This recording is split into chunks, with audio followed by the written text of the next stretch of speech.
Welcome, everyone. We'll give folks a couple more minutes to trickle in. Thank you for being here. Welcome.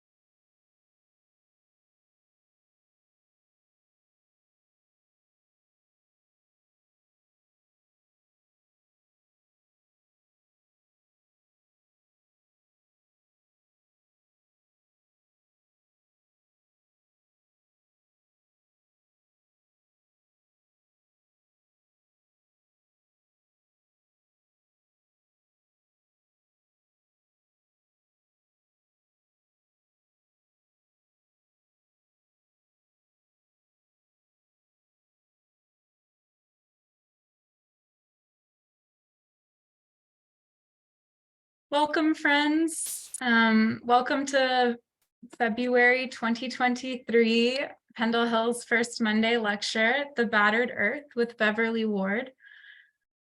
I'm Anna Hill. I work in the education department here at Pendle Hill. I use she, her, hers pronouns. And as many of you know, Pendle Hill is a Quaker center open to all for spirit-led learning. We're located on Lenape land in what is now known as Wallingford, Pennsylvania, outside of what is now known as Philadelphia.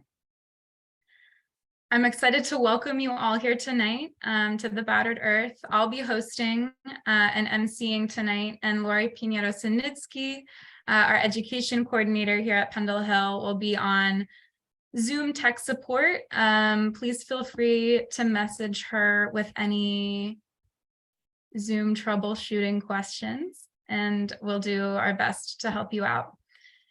Thank you all so much for your flexibility in this new Zoom link.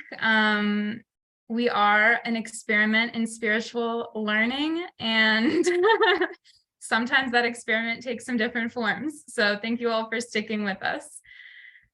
Before we begin, I'm going to say a few things to orient us to the tech aspects of tonight.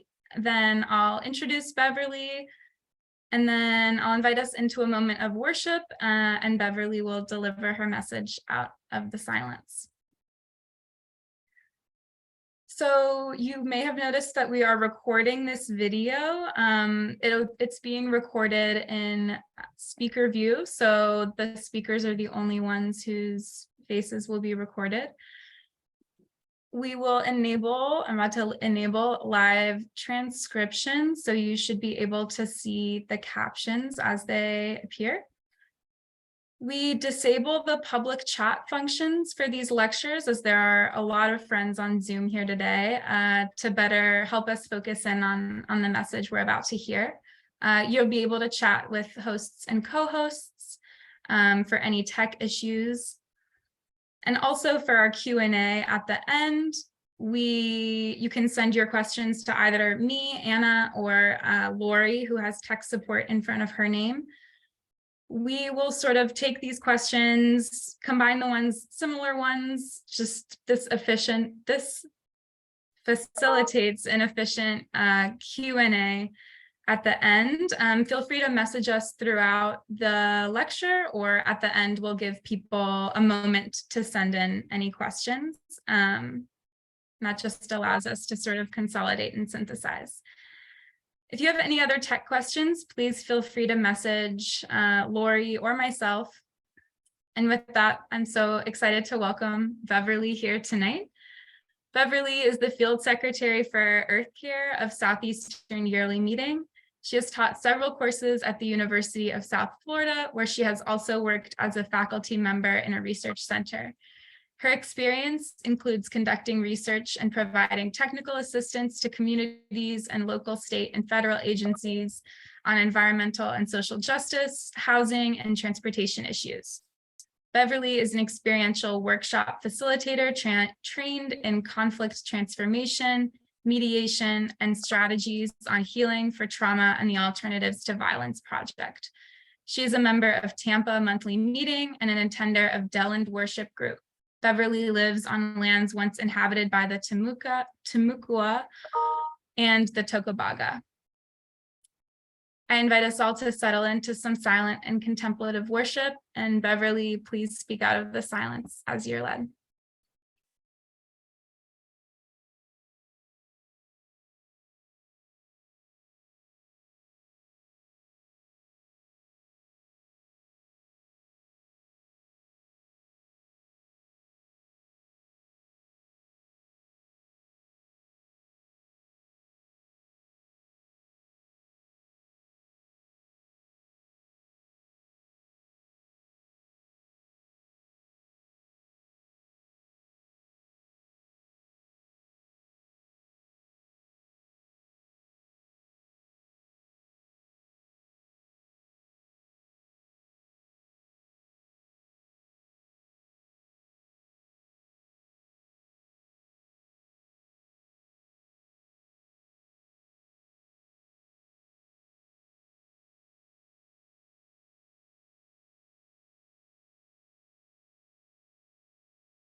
Thank you, friends.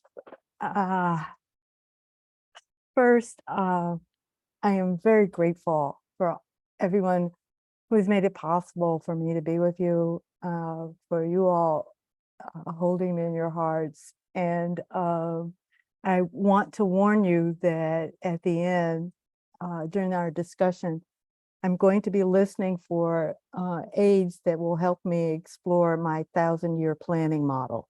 So I put that on your hearts. What I hope to do is to talk about what Kai Cork has called a restoration.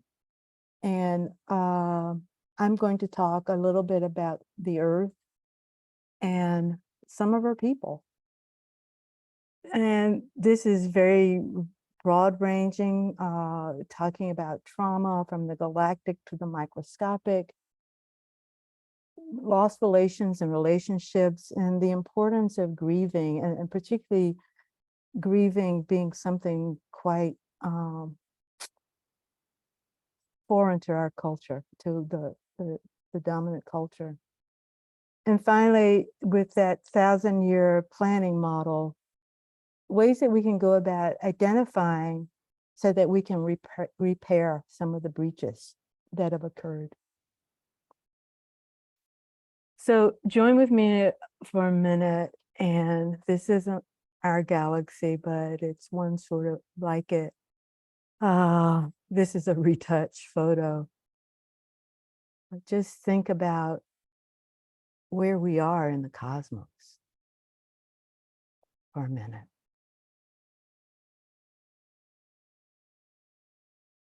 Howard Thurman said, "In the stillness of quiet, if we listen, we can hear the whisper of the heart giving strength to weakness, courage to fear, hope to despair."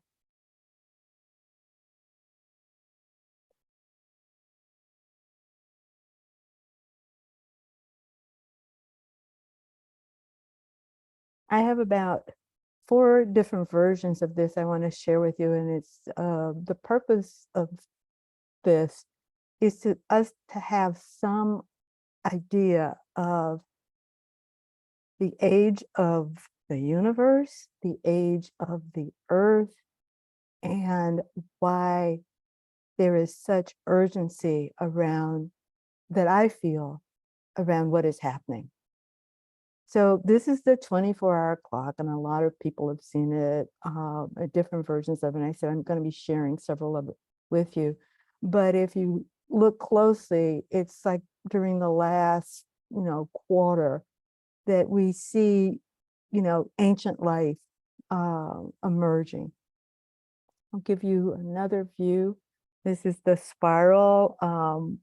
Most of these are from the United States Geological Survey, and this is I just like spirals, and so I thought I would share this one with you.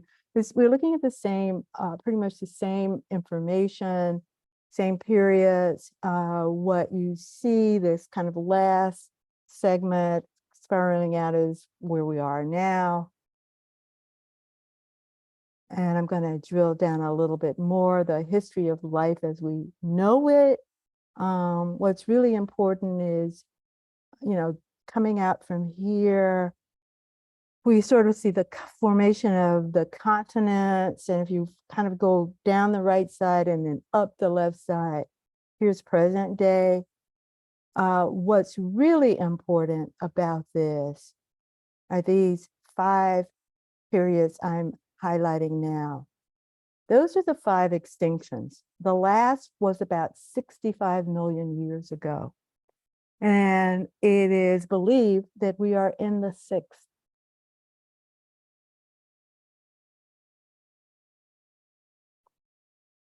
What is so critical about that is, again, this clock. And as I said, excuse me, about 6 p.m. over on the left-hand side, we get life reproducing through, we get sexual reproduction of life. And it's only been about the last minute and 17 seconds that humans, Homo sapiens sapiens, showed up. And in that amount of time, we have done considerable damage. And that is what Elizabeth Colbert in the 6th extinction calls an unnatural history. In the past, it has been, meteorite bombardment, tsunamis or volcanoes, but we've done it. And I'll tell you a little bit about myself. This is my DNA from the National Geographic haplograph migration map. And I'll give you a breakdown, but we pretty much agree that Eve in the Olduvai Gorge and, out of Africa, these groups, anywhere from a little bit, the first group, the L1s, were a little bit over 100,000 years ago. And I'm gonna give you a closer look. My group comes out of this L3. So from Eve to Ethiopia, we'll talk a little bit more about Ethiopia later on. And then this group went to, was mostly sub-Saharan Africa. Some went down towards Angola, some out to the West Coast. And so this is like the, that DNA group. Following up on that, I did another test, and this is what I inherited from my parents, and about close to 40% Cameroon, Congo combined, and another 40% or so Nigeria, a little bit from Mali, Senegal, on, and maybe 3% from combined from Europe. So I did that to have you think about, that was one case example of human migration and mobility. And I'll talk more about that.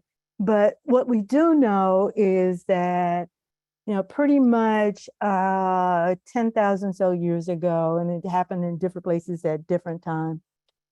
But there were these independent centers of plant and animal domestication. And it happened on this continent, it happened Eastern Tibet. You got examples from pretty much around where humans went about 10,000 years ago. So agriculture sort of happened. And this was all by trade. People started wandering around and trading things. But I wanted to emphasize here before I got to armed conflicts, that we do, the archaeological record strongly suggests that things occurred because of trade. Fritjof Capra talks about the importance of these networks versus conflicts, that that's how things pretty much happen. The armed conflicts I'll get to later. I've been doing some work, as some of you know, with decolonizing Quakers. And as we look further and further back around the impacts of colonization, there are several historians and theologians who point to the Constantine and Christianity, that was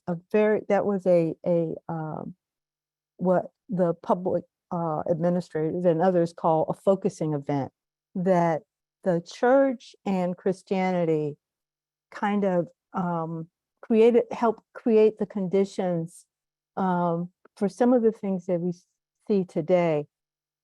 Early on, we looked to the papal bulls from the mid 1400s, but that we can date some of the conditions that we're faced with today even further back, and that is what's going on. So this colonization, and I'm going to be focusing mostly on the Western Hemisphere and imperialism, but one way to think about it is this graphic that comes from chocolate culture and the politics of food. It's a course that's taught by Carla Martin, and what she's looking at is the trade that just around chocolate, that even though other products are part of this, that this is the influence of this one crop, the global influence of this one crop. And I think it's particularly important for us as friends and friends' history with chocolate to kind of hold on to this. And whether or not the extent to which friends were directly involved with the enslavement of people and other forced migration, to look at the impacts, just think about, one example is tobacco and maize or corn going from Turtle Island over to Europe and to Africa.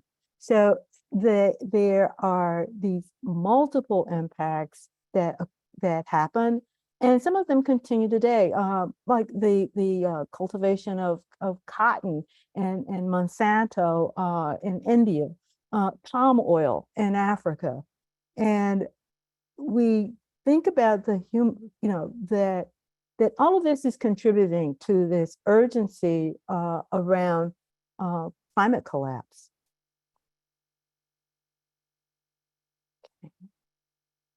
So, as I mentioned, many of the indigenous people refer to the continent of North America as Turtle Island, and you've heard the land recognition from where I am and from where Pendle Hill is located. And if you haven't begun to do your own work on this, I've offered some resources here. One is the native land link. The other is on the two talks that were done at Pendle Hill, land acknowledgement, a first step towards right relationship with the land and its people, parts 1 and 2, and then of course decolonizing Quakers. The importance of this, the map on the right hand side, is a map of the languages that were thought to have been spoken here. And during the pandemic, there was great concern that a number of the indigenous people were being affected by COVID-19, and a further loss of indigenous language and culture. And I do know that some of the repair work that Towards Right Relationship has been doing is focused on how can we reach out to these communities to be sure that they are made whole. And I ask us to think about that. I do know that there is a model minute that Decolonizing Quakers has been sharing among yearly meetings. There is the workshops that are offered, and they are being offered virtually, as well as some people are still getting back out in person. And there are some novel solutions that are coming up back, such as helping Indigenous communities to teach their languages.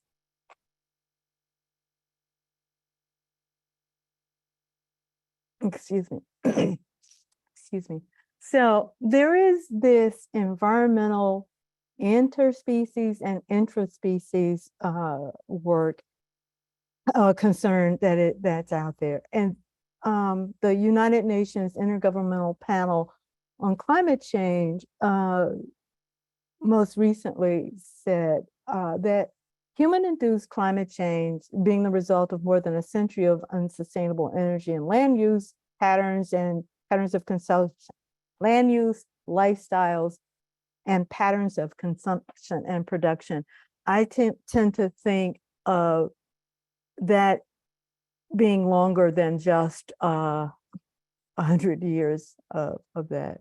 And when we think about, as I've mentioned, the intensive mechanized monocrop agriculture, the widespread use of petrochemical fertilizers and pesticides, the loss of habitat. One of the things that's happening where I am now is that this part of Florida has the highest elevations.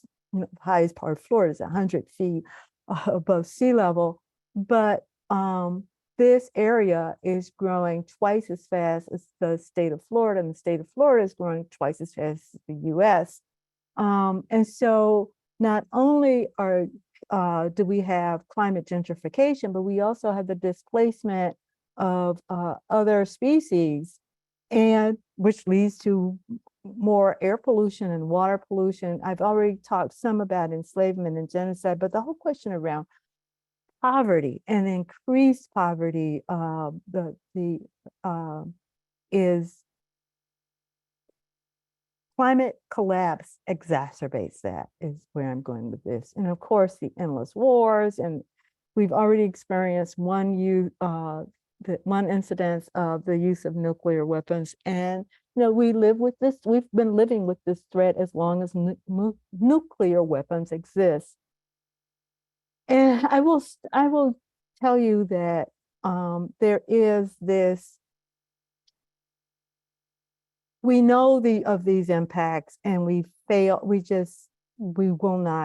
have not addressed them.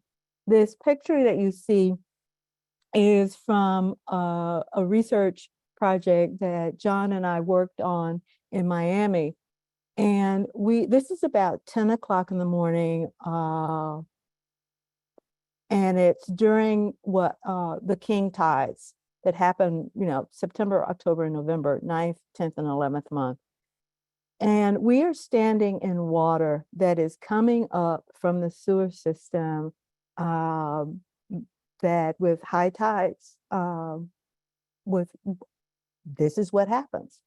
If this was 5 years ago, this phenomenon is now happening on the Gulf Coast of Florida, and it's coming up the East Coast of the United States.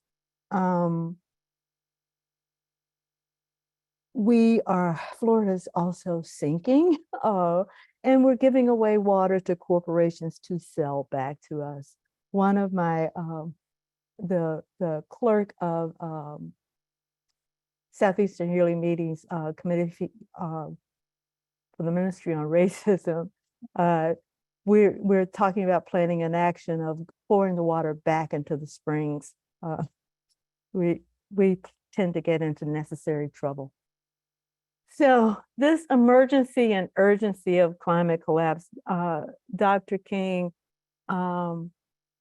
spoke about it. We don't often hear, we hear more about his other work, but he said that we are confronted with the fierce urgency of now. Over the bleached bones and jumbled residues of numerous civilizations are written the pathetic words, too late. Last year, again, the United Nations Intergovernmental Panel on Climate Change said that we are not on track to limit warming to 1.5 degrees centigrade. And the average annual greenhouse gas emissions during the last 2 years were the highest in human history. And if you haven't had a chance to hear her, please look on YouTube to hear Prime Minister Mia Mottley from Barbados. During the Conference of Parties in Glasgow, she said, "So I ask you, what must we say to our people living on the front line in the Caribbean, in Africa, in Latin America, in the Pacific, when both ambition and regrettably some of the needed faces at Glasgow are not present? What excuse should we give for the failure?" In the words of that Caribbean icon, Eddie Grant, will you mourn us on the front line?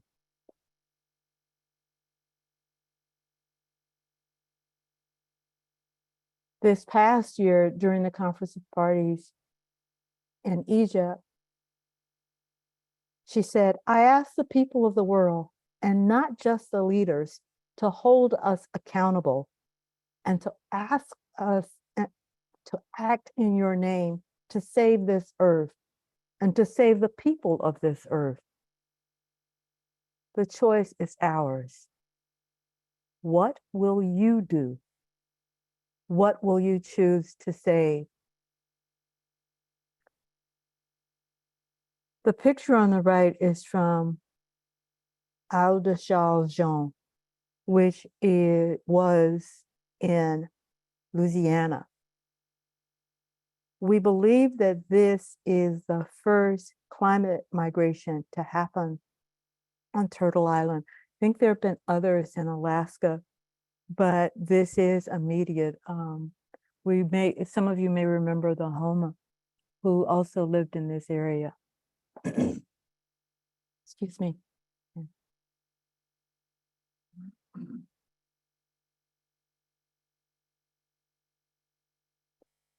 So,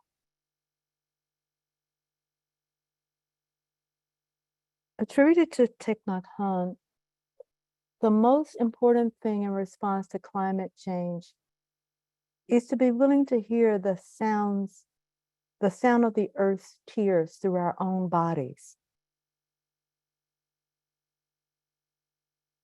And I think that we do feel it. We do hear it. But as I mentioned earlier, we haven't done the grieving, and Diana Lampton said that it is a necessary and arduous task. It's not a state, but a process. But the griever needs courage and support from others to go right through it and not get stuck at some point.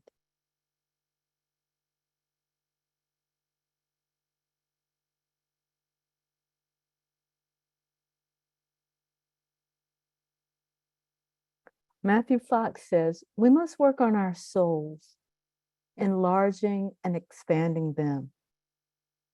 We do so by experiencing all of life, the beauty and the joy, as well as the grief and pain. Soul work requires paying attention to life, to the laughter and the sorrow, the enlightening and the frightening, the inspiring and the silly.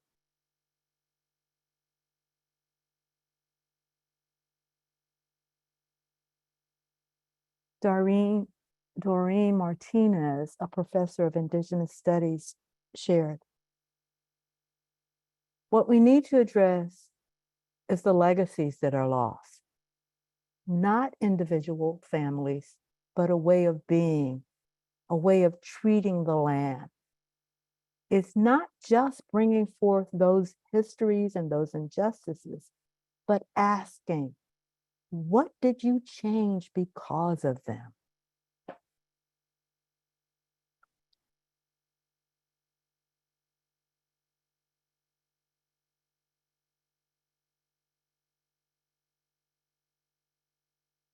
Well, what I'm trying to do is think about my own work and what I am trying to do. And I look to G. Scott Brown, who said, you know that healing the divisions within yourself is your greatest contribution to peace and justice in the world. And I think that some of you may be familiar with this scripture that Reverend Dr. William Barber points to.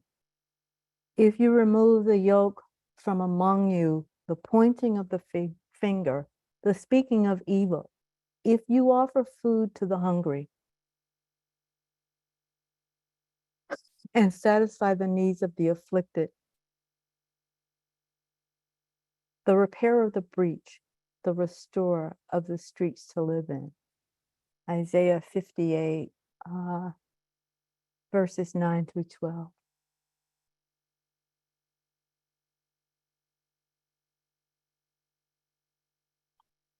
Rabbi Arthur Waskow, who participated in the powerful faith-based organizing for climate justice at Pendle Hill back in 2016, said, we will draw on the wisdom and practices of the biblical and Quranic studies of the Exodus to heal earth and humanity from the plagues brought on by the stubbornness, arrogance, and cruelty of modern corporate carbon pharaohs.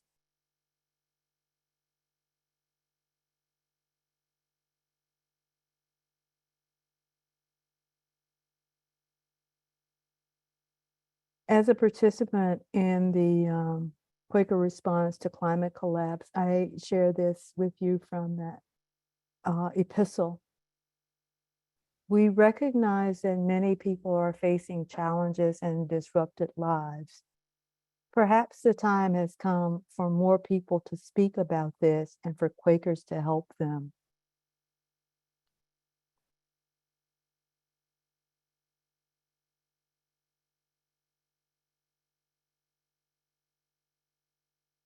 And letting reverence be the nature of our love. I am thinking about the poem by the British Somali poet Wassan Shire, who said that no one leaves home unless home is the mouth of a shark. And one of the lines from her poem is, no one puts their children on the water unless the land is not safe.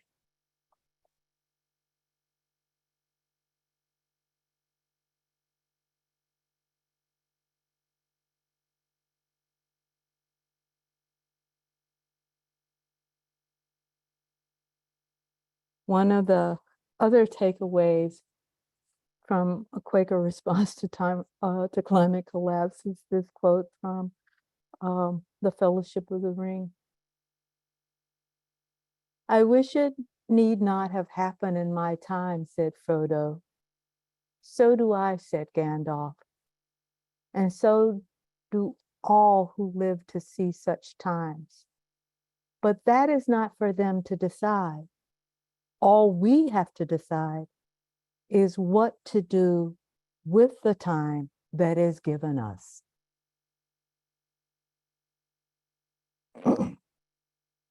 Excuse me again. So this is what I'm doing with my time. Some of you may be familiar with this. I shared a version of this at FGC. What I did to help myself and remind myself of the ways I can show up in this work is by looking at my network. And again, Fritjof Capra says, the network has been recognized as the basic pattern of organization of all living systems. Biological systems are networks of chemical reactions. Social systems are networks of communications. And so some level, I'm involved with these organizations and groups. And so I figure out whenever I'm working with a group, how can I show up for them? How can I be present?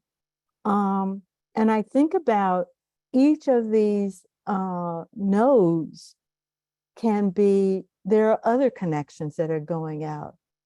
There is, instead of thinking about all of this work is earth care work. All of this is connected. When we were talking a little bit before we open this talk about how the pandemic has created new connections, and in my thinking, in my experience, some stronger connections among Quaker organizations, because we've begun to relate to each other in different ways. Even tonight, instead of me, I mentioned to someone that I was doing the talk, and they said, "Oh, you're going to take the train up to Pendle Hill," and I said, "The Zoom train." But yes, and if you think about it, if you look at the median age among friends, and particularly during the pandemic, and even though the pandemic phase is over, there's still those among us who it would not be prudent to be in groups. So how do we keep those friends engaged?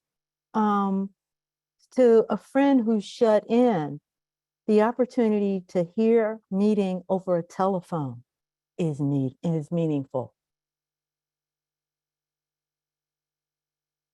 It is going to take all of this and more. And there's a lot of work to be done, but the exciting news about this is that friends are some very busy people. And there are lots of ways that we're showing up and with and for each other. And, what we can do, we can work on, if we are to survive, if our species is to do this reparative work, we've got to get really busy. And we can be really busy, and we are. I'm going to ask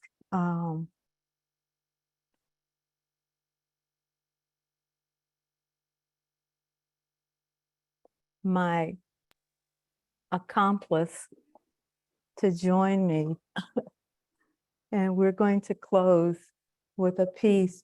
This is part of the collaborative work that we're doing with the Climate Change Theater Action. We've been collaborators since 2017, and we'll talk more about that later. We're going to do a piece from the Global Green New Deal, and then we'll close with worship and open it up for discussion.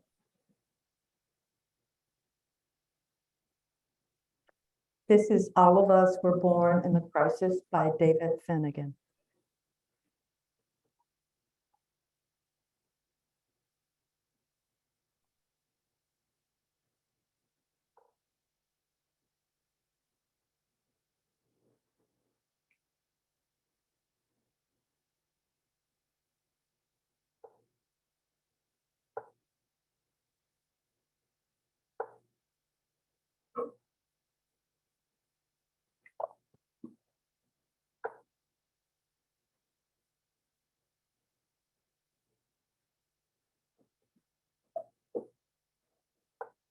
$75,000 years ago, the Toba volcano in Indonesia erupted.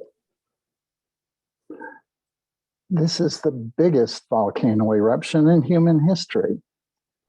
The mountain rumbled for decades beforehand and then exploded and kept exploding for 2 weeks straight. Something of that scale is beyond comparison. 3,000 cubic kilometers of rock blown into the sky. 10 million tons per second. A wave of lava and poisonous gas covering 30,000 square kilometers. Most of India and Pakistan covered in ash, 3 meters thick. The largest tsunami humanity has ever seen. And the mushroom cloud darkened the sky over the whole earth until the middle of the day was as dark as night under the full moon for 2 years. And that 2 years of darkness, that 2 years without sun, was the start of 2,000 years of relentless freezing winter and drought. The coldest period of the Ice Age. The seas shrank by hundreds of meters. Most of the world's fresh water froze as ice in the poles, and ecosystems across the planet collapsed. Around that time, we nearly went extinct. Genetic analysis says that around 70 to 80,000 years ago, humans were reduced to 15,000 individuals, maybe fewer.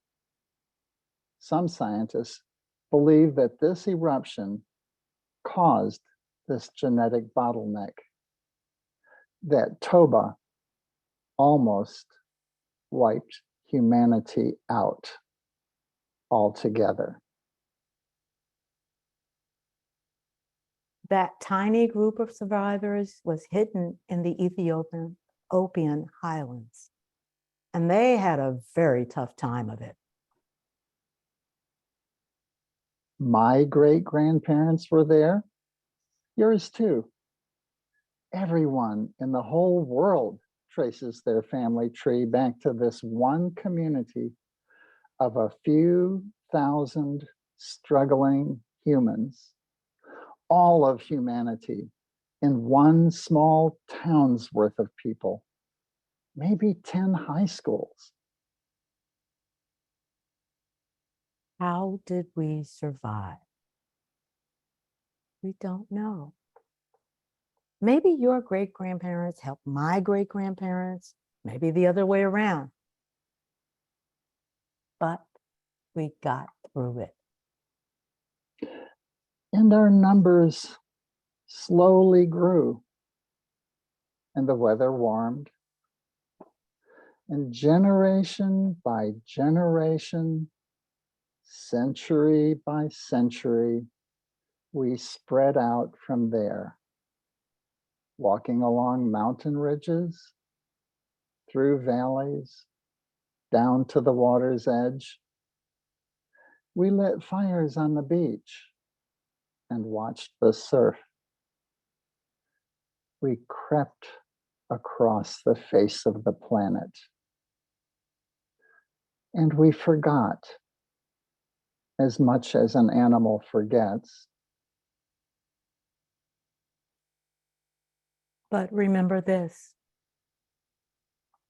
when we were down to the last survivors, when the sky was black with ash and the ground was frozen and we were sick with hunger and thirst.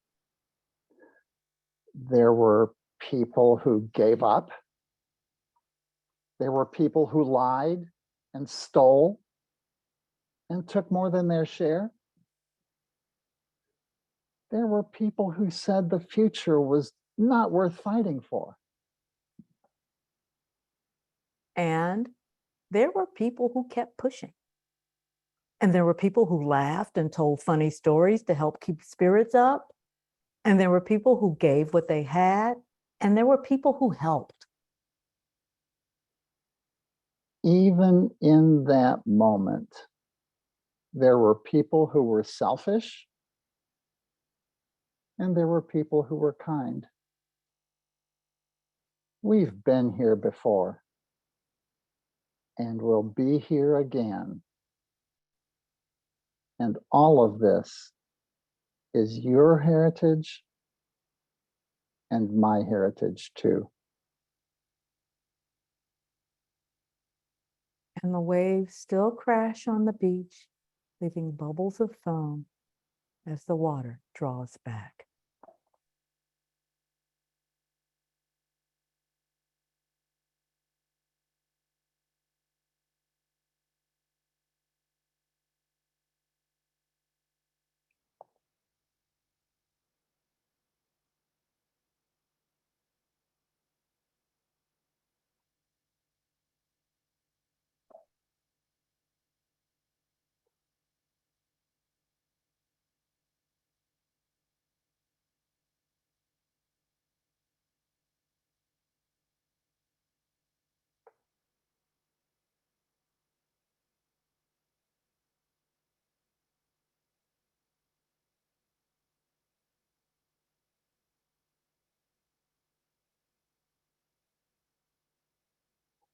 Thank you all so much, both of you, for that time, and Beverly especially. As we all sit with that message for a minute, I invite you to take a moment to think and collect any questions that might have come up for you over the course of the lecture, and to message them to me. I'm sure we're all doing a lot of synthesizing in our heads right now, and I invite you to send any questions as they come up throughout the Q&A as well. And I will send them over to Beverly as they come in.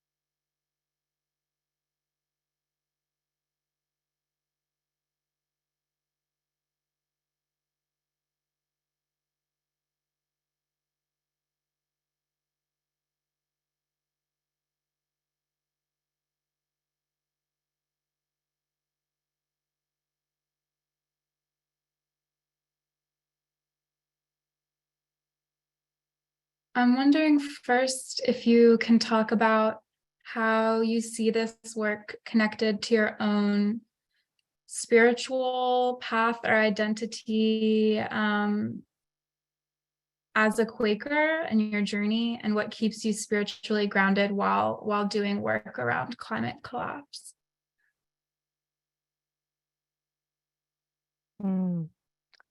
Thank you. That's a good one.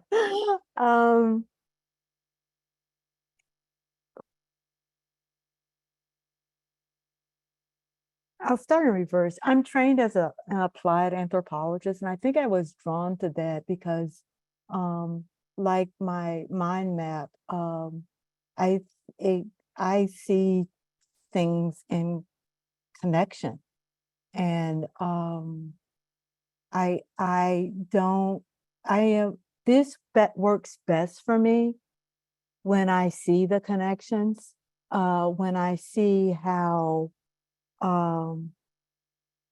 my personal growth, my spiritual growth being related to my work as field secretary, that that and my work as field secretary dealing with my own trauma of growing up in these United States as a woman of color, and all of those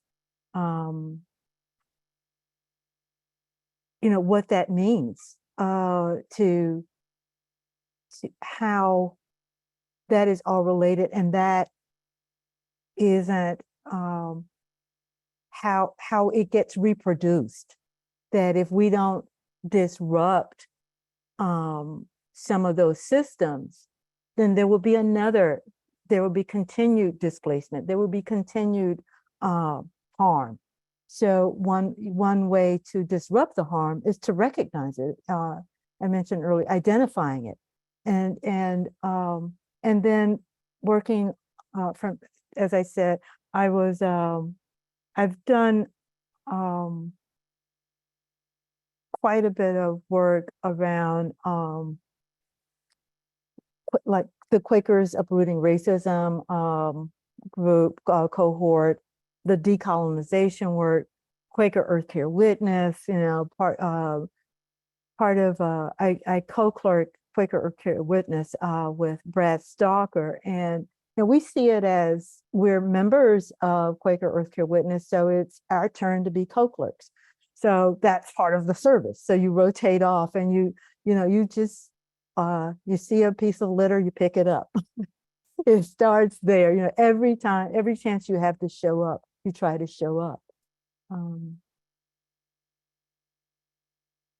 there's no paucity of opportunities.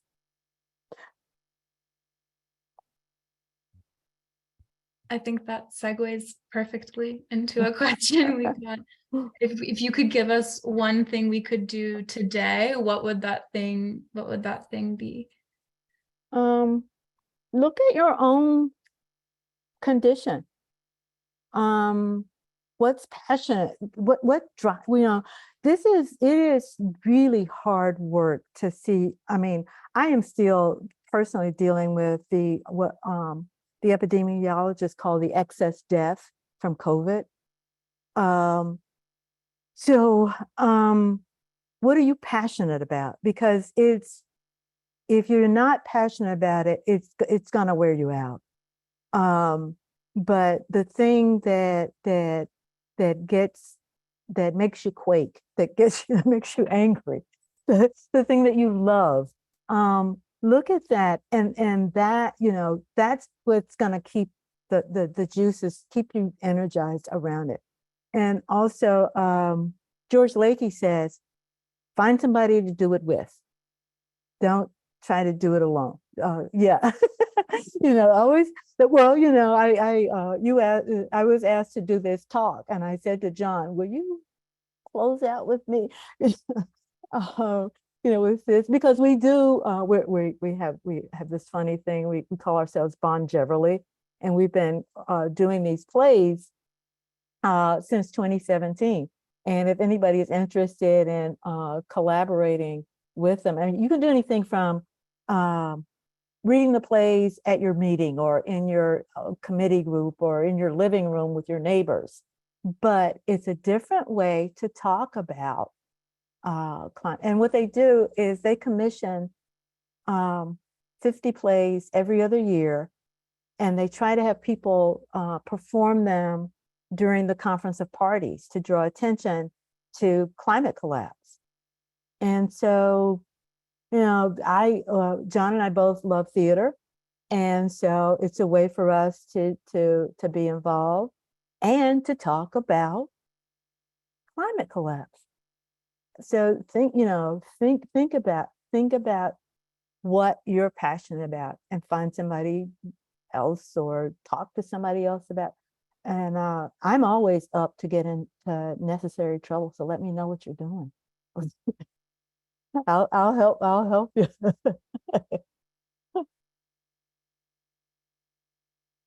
It makes me think of the networks nodes that you shared, and mapping that out for ourselves. That's like a way to start. Like where can we have influence, and where can we connect with folks? Well, before you go on, yeah, because there's so much culturally that we're told to like keep, the silos, don't look over there. What you learn over here, you can't take over here. And it's not, and they have to keep telling us that so that we don't do that. So every time, disrupt that narrative. Right, or that things aren't interrelated. Yes. um, tension I was feeling in myself and that we are getting questions about, I was thinking about holding grief and urgency simultaneously, and how those are intertwined. And one person asks, elaborating on the importance of grieving while at the same time putting our shoulders to the wheel of action and the fierce urgency of now. And I was also struck by the grief as being arduous, and I'm wondering how all of those things, but yeah, how you see that process of grief, if so arduous, how does that relate to sort of the emergency and urgency of the moment? Some of the strongest and most heart-wrenching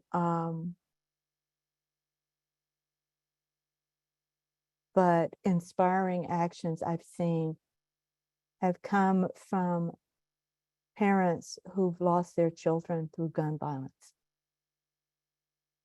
And if you'll stay with me for a moment, if you think about the guns that we have in this country, and that we accept those deaths, talk about excess, deaths, and but I've seen people have that happen in their lives, and it's the most wrenching thing I can think of as a parent. But see them go on to Congress, and they are still carrying that.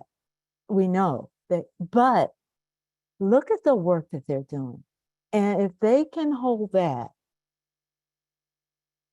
and still, what can I do? I can hold it with, I can hold them.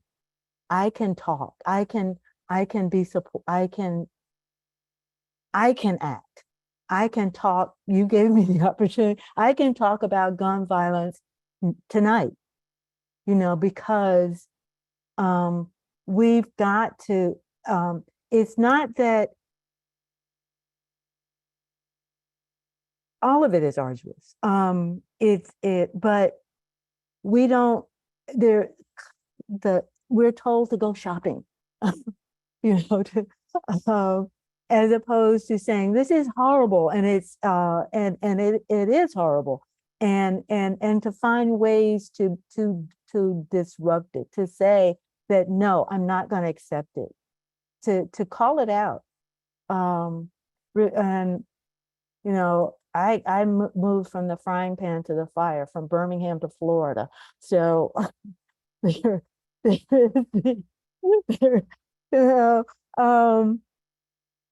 there, we were talking today in our committee about, how can we support the work of Dr. Marvin Dunn, who's doing the work of talking about Florida's Black history. And he, in a recent Washington Post article, he said that if there's a problem with if there's a woke mob in Florida, he's gonna lead it. And I plan to be in there somewhere. But yes, it is this,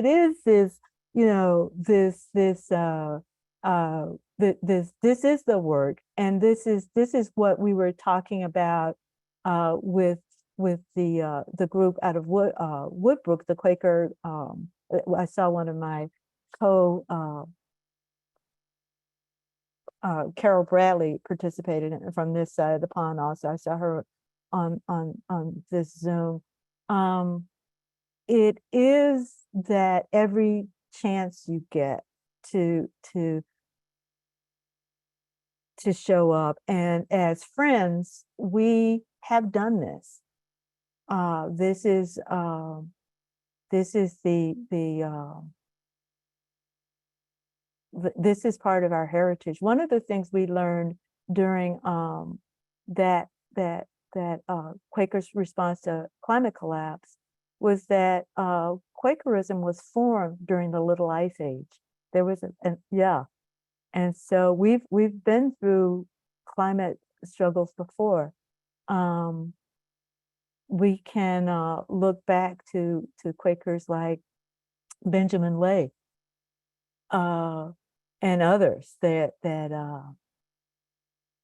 this is part of our legacy. We know how to do this. We can show others.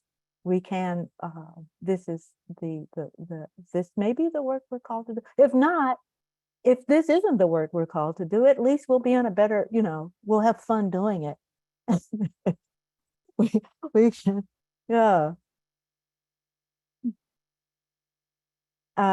Yes. I encourage people, if you want to contact me, use my field secretary email, and I'll put it in the chat for you. I know I kind of went around on that answer, but Yeah.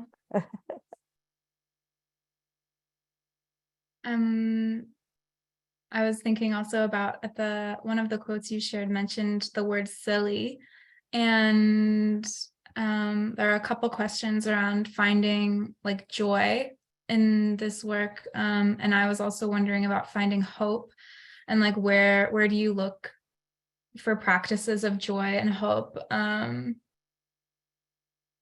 both personally and collectively? I'm going to go back to the plays because I see Mary Jo Klingel on here. We were doing a workshop together in St. Petersburg, Florida, and John and I did this play called Failed Experiment, and we dressed in lime green bodysuits to perform this play in the St. Petersburg Meeting House. And sometimes I'll share a picture of the two of us. But I mean, having I have the body of a 67-year-old, and just have the courage to put on a lime green bodysuit. Whatever. One of the best actions I saw, I have a friend who does a lot of work around pedestrian amenities. And he's like 6'6", and he called this press conference in Seattle, and it was come see the chicken cross the road. And he dressed in a big chicken outfit, and here's this 6-foot guy trying to cross the road, and it was to draw attention around pedestrian crashes.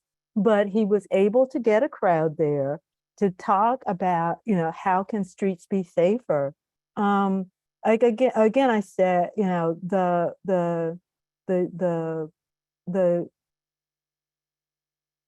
sometimes, as Lori said earlier, it's these disruptive things that really make the difference. I sat and talked with you about all of that happened, but I think that all of us were born in crisis touched you in another way. And so that is what that is the joy for me. I'm looking at Kathy's face. Some of you also know that I love to analyze public policy. So I've been talking about the Infrastructure Investment and Jobs Act and the funding just on a pro rata share that's coming back to every county. And I've been going around on Zoom around the country talking to different groups about, this is what's coming to your county. This is how it will be dispersed. Here's some local agencies that you can talk with about how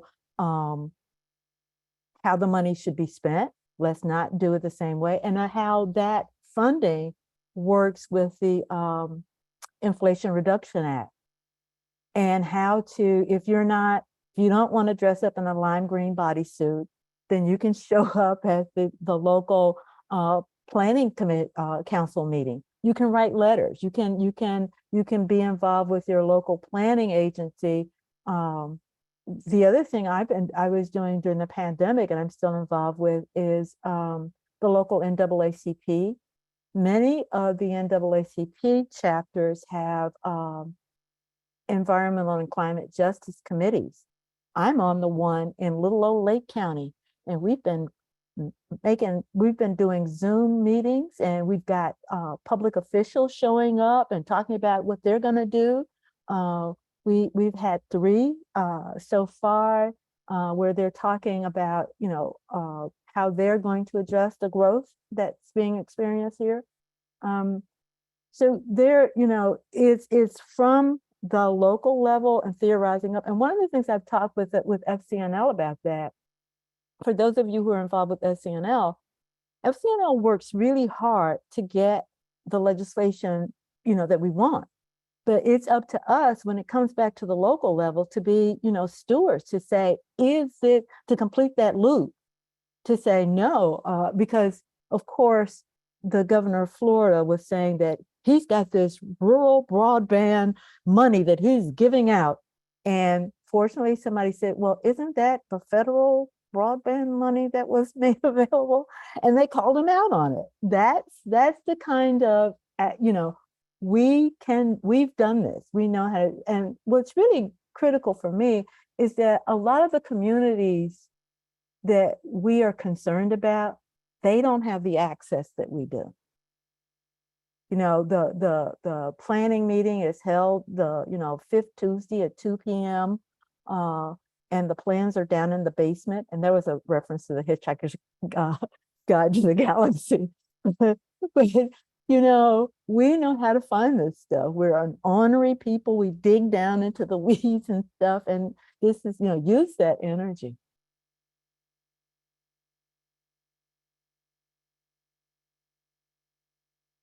Can you tell us more about your 1,000-year plan project? It came up like you knew it would. I'm so happy. Thank you. Now it's out there. And this is how the planning process happens. I'm a big, I began looking at permaculture writ large and sociocracy. And as things collapse, we're going to be looking at different forms of governance. And both permaculture and sociocracy offer opportunities for new governance structures. If you're not familiar with sociocracy, there's, I'll make that available. But, and it really grew out of Quaker practice. If you think of the Quaker committee structure and how, and the monthly meeting structures and how that feeds the yearly meeting of a decision-making process, that everybody has the responsibility to speak up. And then if you want to hold up an action, that's a responsibility. You can voice your concerns, but are you really willing to take on stopping an action? That's part of sociocracy. That's also part of an alternative governance structure that we can look to teach that. I've done that with some groups, particularly around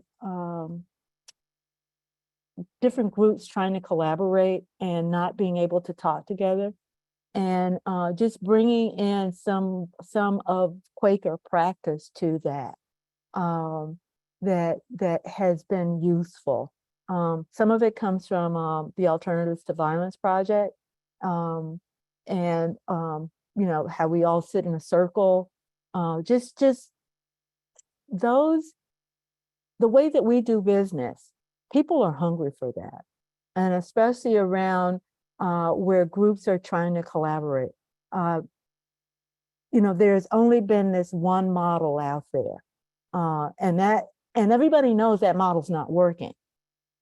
And so how do we, what do we know about our whole process of discernment. I have a new one that I want to give credit to the Eco Justice Collaborative out of Philadelphia yearly meeting, thread gathering.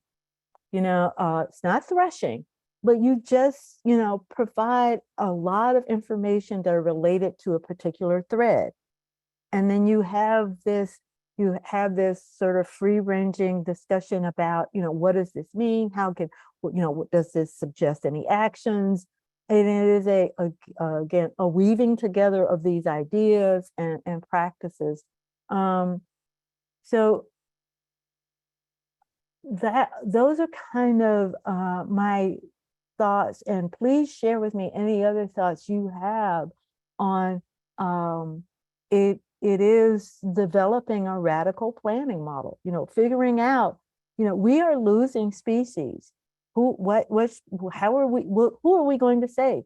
How will we handle internal migration without gentrification? How can when the infrastructure money is made available, will we build more roads, or will we advocate for more mass transit? Because everybody's thinking now, oh well, everybody will be able to have electric cars. Well, what are those impacts? And these are the kinds of questions and planning that we have to we can do. And trust me, you may not be aware of this, but every metropolitan planning area has a long-range transportation planning process, and they are looking 25 years out. So I'm trying to get out ahead of them.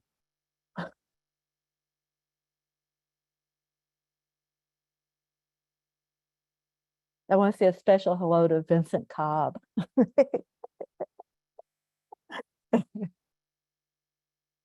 Can you talk a little bit more about climate gentrification and the relationship between, or you used the term climate gentrification in your talk earlier, and I'm just wondering if you could expand on that and its implications. Thank you. About a little bit over 30 years ago,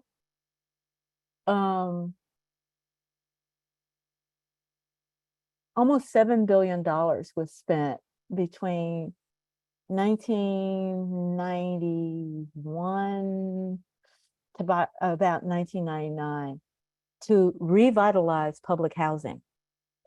And what happened in most areas in the country was, and public housing was the last housing of resort.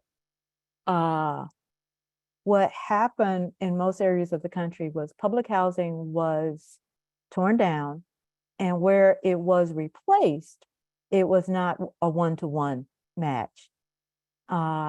Even where new housing went in, on average, only about 10% of that housing was still public housing control.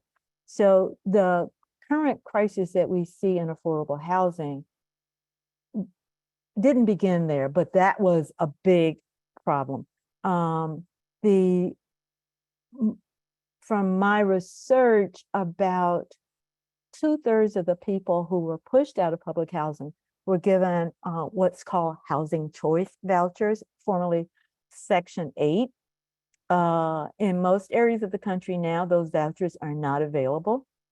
The waiting list, the last time I checked, for the county that Tampa is located in, has over 11,000 families in it, and they have not taken applications for the last 4 years. So stay with me here. The other piece of this is that during the pandemic, well, then we had, after that, was the housing, the mortgage crisis. And a lot of people never recovered from that.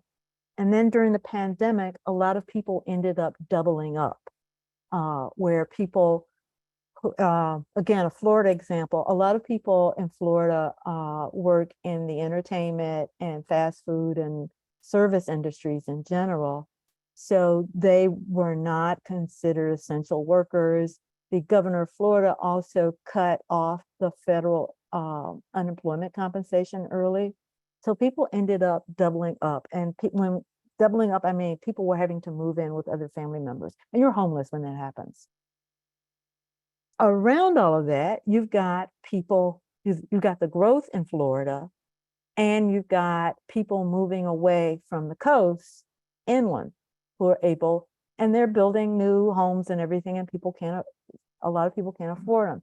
So what's happening is that what was once undesirable land, like in inner cities, now is becoming, you know, you get the lofts coming in, you get the condos and everything. And so you get inner city residents being displaced to older suburbs, and which creates other problems. And it's talked about as climate gentrification, that as what was once locally unwanted land uses or Lulus or is now becoming a lot of that property that was owned by the public housing agencies is now been revitalized and is that's the poor people have been displaced.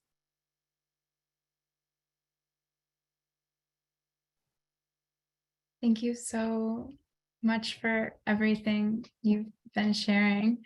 My brain is doing a lot of composting right now. I'm wondering if we could start to close out by, if you could share some resources either out loud or in the chat. Some folks have been asking about books that you would recommend, and different like ways that they can find out about policy in their area, but anything that you would want to share in terms of resources for folks, especially as like first steps. I'm putting 2 things in the chat right now, because you got to dance with the ones who brung you. So I already put my email address in there, but I also put Quaker Earth Care Witness. We have at Quaker Earth Care Witness, Quaker Earth Care Presents, which is sort of our speakers bureau. I'm listed in there as well as others. And then Decolonizing Quakers, we have a lot of resources there around addressing the ways to repair the harms of Indigenous people. There are, I would also say to look at the anti-racism websites on both FGC and AFSC. Those are 2 good places to start. I don't know what we're reading now in Quaker Earth Care Witness. I think I saw climate, a new story going around again. But there are tons of resources out there. If, again, look to what you're passionate about, and we'll figure out how to get you some resources out to you. I don't have a reading list quite handy, but I'll pull something together, and we have the registration list from tonight that we can share for sure. But I gave you those 2. Thank you. Those 2 places to start. And I appreciate you all so much letting me put that brainworm out there. Would you also, are those plays that you were, that theater project, those plays that you were talking about, are those accessible online or by other? I am going to put the contact information for climate change theater action in the chat box. Like I Thank you so said, much. they do it every 2 years. They're getting ready to come out with a new cycle for the upcoming COP. And all you have to do is go to their website and say that you want to collaborate. And if you sign up where it says join, and they'll send you the place. And as simple as that. We now have over 150 plays that that we've that we've done. I don't know how many. We at least 6, I believe. So I'm putting the link to the join us in the chat also. Great. And we'll send out some resources after, and we'll include that there too. Thank you so much. I want to create just one more minute if there's any sort of closing message or thought, and then I'll wrap us up with some Pendle Hill wrap up things. But well, I'm happy to get in necessary trouble always. Thank you, friends. thank you so much. I'm so grateful to have listened and to have been a part. And thank you all for being here. And sorry we did not get to everyone's questions, but if you've been at any other Pendle Hill First Monday lecture, we have a pretty engaged group of folks here, which I'm really grateful for. And it also means that we can't get to everyone's questions every time, but grateful for everyone who wrote in. And thank you to Lori for being Zoom tech support tonight. Before we close, I'd like to highlight next month's First Monday lecture that will be put in the chat with Blanca Pacheco, who's co-director of New Sanctuary Movement in Philly, Building Sanctuary Within to Build Sanctuary for Others. Blanca will also be a guest on the upcoming season of The Seed, Conversations for Radical Hope, which is Pendle Hill's podcast. That'll be coming out late February. So stay tuned for that. I'll put the link to the First Monday in the chat.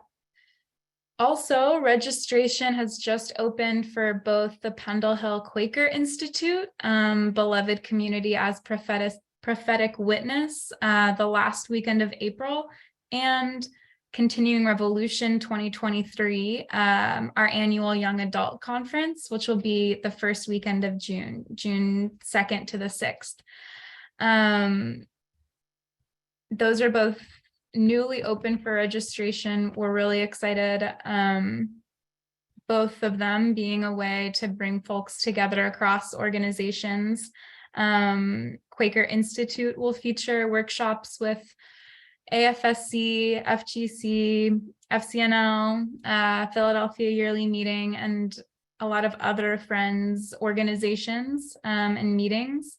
And so the link is in the chat. We really hope you'll consider joining either as a member of a group, coming with folks from your committees or meetings, or as an individual. For both of those, financial assistance is available, and you can find the links to apply on those event pages. And then for a full list of upcoming programs, lectures, retreats, and everything, you can always visit pendlehill.org. So with that, thank you all for being here again, and I'll invite us all into just a moment of silent worship before we close out the Zoom room for tonight.